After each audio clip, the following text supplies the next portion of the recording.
Par, magluluto naman tayo ng chicken barbecue sa kawali. Isa to sa pinaka-paborito kong niluluto, mga par. Siraan diet nyo dito, par. Pas muna tayo sa adobo ngayon. Ganito lang gagawin nyo, 1 kilong manok.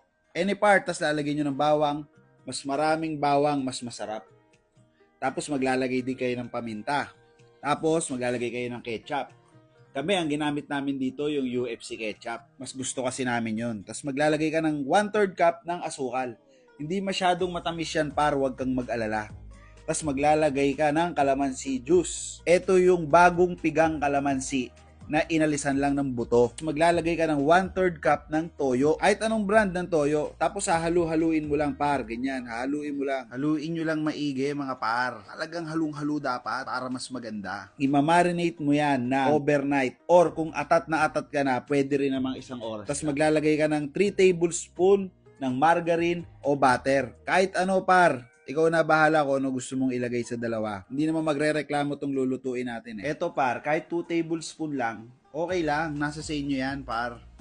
Tapos maglalagay ka ng 2 laurel. Optional lang yan. Pwede kang maglagay, pwede ring hindi. Kasi yan, par, papakuluan mo lang yan sa medium heat. Titignan-tignan mo lang, hahalu-haluin mo lang para naman hindi manikit. Tsaka magpantay yung luto. Nakakasawa na kasi yung adobo, par. Kaya ito naman ang bago nyong itry. Yan, halu-haluin nyo lang 30 to 45 minutes.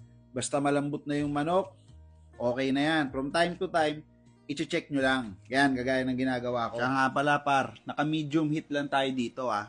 Huwag nyong itotodo yung apoy. Comment naman kung mga tagasan kayo para alam namin kung mga tagasan yung nanonood sa amin. Nga pala, par, kung may gusto kayong ipaluto sa amin, comment nyo lang kung ano yun. Itatry nating lutuin yan. Pagkatapos mong haluin maigi, par, tatakpan mo muna yan. Hihintayin lang natin ma-reduce yung sauce nito, par. Tapos mag-ready ka na ng kanin mo kasi sigurado marami ang makakain mo dito. Mamaya lang makikita nyo, par, hihiwalay na yung sauce niyan dun sa pinakamantika. Ayan, par, okay na yan, par. Pwede na iserve yan. Yan chili powder, par, optional yan. Pwede mong ilagay, pwede ring hindi. Yung mga nadadamihan sa asukal, par, pwede nyong bawasan yung asukal. Nasa sa inyo yun.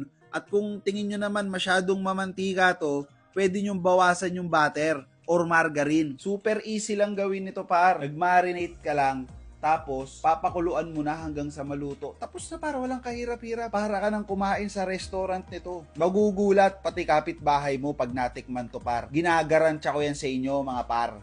Huwag puro adobo, mga par. Salamat!